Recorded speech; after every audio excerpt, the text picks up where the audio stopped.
Hello, good evening. I am Ajit Kumar Jha, CEO of Power Pixar and editor of the Public Global. And today in our video podcast, I wanted to focus on Rahul Gandhi.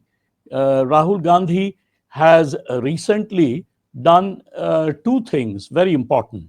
One, he has appointed uh, Dalit leader Rajesh Kumar, who is an MLA from the constituency of Kutumba in Bihar, as the BPCC chief, Bihar Pradesh Congress Committee chief. Now, this is a very important appointment. Rajesh Kumar has been brought in as BPCC chief, replacing Akhilesh Singh, who was the earlier Bihar Pradesh Congress Committee chief. Now, why is this a very important development? Because A, Bihar faces assembly elections in November. So let's say about 6 to 7 months before that, Rahul Gandhi has kind of revamped the entire campaign and also the organizational leadership of the Congress in Bihar. I mean, think of it. Congress president in India is Mallikarjun Kharge, who is also a Dalit, and now Bihar Pradesh Congress chief is also a Dalit leader, Rajesh Kumar. Now, that sends a double signal that the Congress is serious about Dalit empowerment. It is serious about empowering scheduled caste, scheduled tribes, and OBCs in India. Now, this is something that Rahul Gandhi, this is an agenda, that Rahul Gandhi started a year before the Lok Sabha elections of 2024, and it bore fruit. We saw that the BJP numbers came down drastically to 240 from somewhere near 320 plus. So this was a reduction in the BJP seats, and largely the reduction in BJP seats was brought about because the Dalit voters, they kind of left the BJP, left the NDA, and moved towards Congress and towards the India Gathbandhan, the India bloc.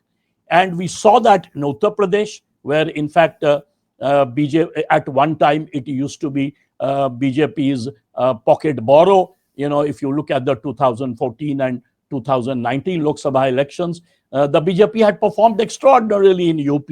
But in 2024, their numbers came down drastically, down to the 30s. Same thing, it happened. The BJP did rather badly in Rajasthan. So UP, Rajasthan, as well as in Maharashtra in the Lok Sabha. Again, the numbers came down and the India bloc did rather well. So thinking politically, Rahul Gandhi is thinking politically. The latest caste survey in Bihar points out that the Dalit population, the scheduled caste population in Bihar, is 20%, much higher than it was estimated in the past. So if Congress, Rashtriya Janata Dal, and the left parties have a strong alliance, the Rashtriya Janata Dal also believes in mandal politics, politics of the pichhada. So do the left parties, CPI-ML, CPM, CPI. They also believe in class politics, politics of the poor. And if Rahul Gandhi is now talking his main agenda is that of caste survey, other than highlighting issues of out-migration of labor from Bihar outside, because Bihar is not doing very well compared to the other states. Its performance is lackluster. In fact, it's at the bottom of the 30 states in most economic parameters. So focus on the out-migration, and number two, on joblessness. No jobs for the poor, for the Dalits, for the tribals, for the OBCs, the Pichhada Varg, and the poor among upper castes as well. So if he focuses on that, then a formidable alliance seems to be building up in Bihar. And the formidable alliance is that he's building up is basically Dalits, minorities, which were already with the RJD at one time, or has been with the RJD for a long time. So minorities, Dalits, and Yadavs, because the typical alliance of RJD is my coalition, right? Muslim Yadav. So Muslim Yadavs, and add Dalits to it, and some other OBCs, and that becomes a very powerful coalition against the NDA, BJP, JDU, and its smaller allies like Chirag Paswan and others.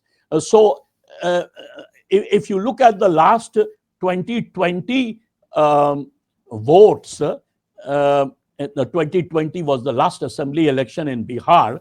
The Mahagathbandhan of RJD, Congress, and the Left Alliance had lost merely with 0.03% votes compared to the NDA, although the seats showed that the NDA had done much better than the Mahagathbandhan, than the India Mahagathbandhan or India Alliance. But the truth is that the percentage vote difference was a mere 0.03. And at that time, an important section of the Dalit in 2020 were still with the NDA. So now this powerful, formidable coalition that Rahul Gandhi and the RJD and the left parties are building together, if that firmly builds up in the next, let's say, a few months, next 6, 7, 8 months, before the next assembly elections in Bihar, number one,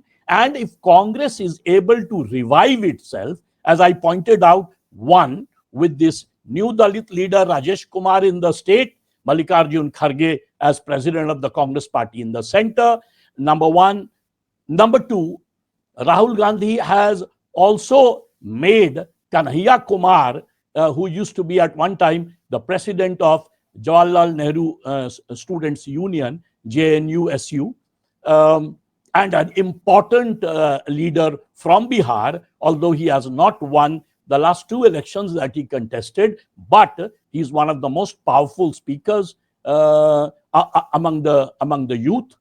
He is basically in his late 30s, and he is already heading the NSUI, and then the head of the Youth Congress has also been brought from Karnataka to become the backroom boy of the Congress party in this election. And they are trying to chart out an independent path, independent away also from the RJD, because one of the problems of India Alliance in Bihar was that the RJD would dominate the Congress party, the left parties, and others. So what the Congress is trying to do is play a double strategy. A, independently try and revive the Congress party. In fact, Kanhaiya Kumar and the entire Congress youth leaders, NSUI and Youth Congress, have started a march from where Mahatma Gandhi started his 1917 sort of movement. They have started all the way from Betia, Champaran, and the Bhitwaria sort of Gandhi ashram. They started from there, and they will walk all the way to Patna. And on the 14th of April, which happens to be Ambedkar's Jayanti, they will end the yatra, and the yatra is extremely popular. The reports are coming that when they flagged it off, there were literally hundreds of thousands of people who have joined it at different points. Rahul Gandhi and Mallikarjun Kharge are planning to join it. So this is a very serious attempt, by the Congress to revive its fortunes. Its fortunes have been rather modest. In fact, if you look at the last 2 assembly elections, 2020, the Congress received almost close to 10% vote, 9.58% vote. In the previous elections, 2015, when the alliances were very different, because JDU in 2015 was with RJD, at that time Congress also received close to about 10%. So the 10% base vote of Congress still it is able to retain. Now, someone might point out that Congress party was the dominant party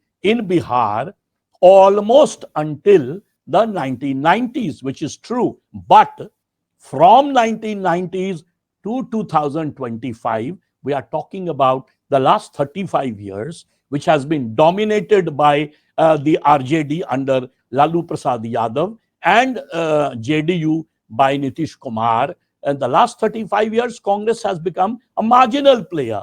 So for the first time, Congress is very ambitiously trying to revive its fortune.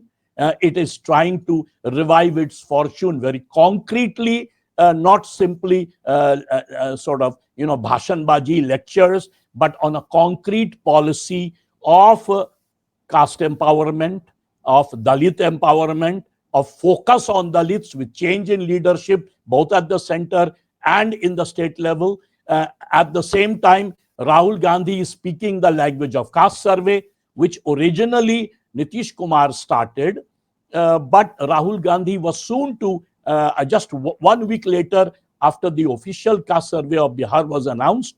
At that time, in fact, Nitish Kumar was still in the India Alliance, and Rahul Gandhi took the leadership and said, every state which has, which is being ruled by Congress, we will have a Caste Survey, and Telangana has already brought out its Caste Survey, and Rahul Gandhi feels that the Telangana Caste Survey is much more scientific than the Bihar Caste Survey. So he is announcing that Congress should follow the Telangana Caste Survey all over the country. In fact, he's pressurizing the NDA government in the center to follow Caste Survey. And the latest that he has done in an interview with a tall Dalit intellectual, Sukhdev Thorat, Rahul Gandhi has, by the way, Sukhdev Thorat was a former University Grants Commission chairman. And after that interview, Rahul Gandhi has tweeted, and at the same time, he has put a podcast where he has called for bringing out the truth of inequality and discrimination. In fact, the NDA has criticized him for attacking merit. What Rahul Gandhi, I think what he intends to point out, that merit in most government jobs or in the universities and other places is basically contaminated with caste inequality. The fact that a certain castes end up doing better, whereas Dalits and other castes like the OBC, like the tribals, even the minorities, do not get a chance to have a fair level from where they start. That means there is at the point of the entry in education, then at the point when you are hiring for jobs, both in government and now Rahul Gandhi is arguing also in the private sector, there is no level playing field. The upper castes, the rich among the OBCs, they somehow have a certain privilege when they come into education, when they go for jobs. So therefore, when you look at the number of people working in the private sector, private corporations, he's arguing that it is dominated by the upper castes, although their numbers are much less. It's dominated by, let's say, the rich OBCs, but not by scheduled castes, scheduled tribes, the minorities, the MBCs, most backward castes, the poor among them. And therefore, there is no level playing field. It's the same argument that in some ways, sort of Rawls made, for example, in his famous book, A Theory of Justice, and the same argument made during the civil rights movement in the US, that, the whites would dominate the merit system compared to, let's say, the blacks and the Latinos, at one point, even the Indians and others, non-whites. So that level playing field should be brought. Now, that is an important point, and Rahul Gandhi is using both as an intellectual pitch and more as a political pitch. And given the fact that Bihar elections is coming, I think for the first time, Rahul Gandhi is almost like Arjun's bow and arrow, tir, sort of, aimed at the fish's eye. In that sense, Rahul Gandhi has aimed it exactly on, number one, caste survey, number two, attack merit, since merit is basically ideological. It is influenced by privileged castes in their favor. Number three, talk about joblessness, talk about out-migration, talk about governance problems, both in Bihar and in the rest of the country, which somehow this bias, which is bias against the poor, against scheduled caste, against scheduled tribes, Dalits, OBCs, minorities, pichhada. So that, I think, he has picked up the Mandal sort of, one would argue, pitch, and he is attacking the Kamandal position by the BJP, and the BJP is attacking him and saying that he is actually attacking, Rahul Gandhi is actually attacking the elites inside the scheduled caste, scheduled tribes who have made it on merit. But I think they are merely making a political rhetoric.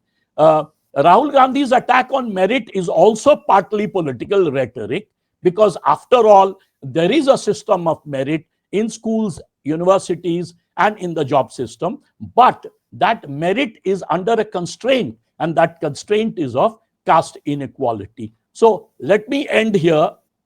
The point I finally want to make as a conclusion is, it is a very important political pitch directed at the Bihar elections right now. If in November, the Congress, the RJD, and the Left Alliance, and now called the Mahagathbandhan, or also called the India Bloc, if they are able to successfully do a fair distribution of seats, not fight over it, if they are able to do a fair transfer of votes, so that the RJD votes go to the Congress votes come to the RJD, if that works in a perfect pitch, then Nitish Kumar's government, the JDU government, the NDA government, JDU BJP alliance, might be in for a shocker, because after all, in the last election in 2020, the NDA government barely won more than 0.03, just a few thousand votes more than the Mahagathbandhan. So if this alliance is beefed up in such a way that all pichhadas, like for example, we saw in Lok Sabha 2024, if in that manner there is a bounce in the Mahagathbandhan vote, the NDA government will face a serious challenge. I'll end here. Thank you very much, and we will make more such videos in the future. Tune in. Thank you.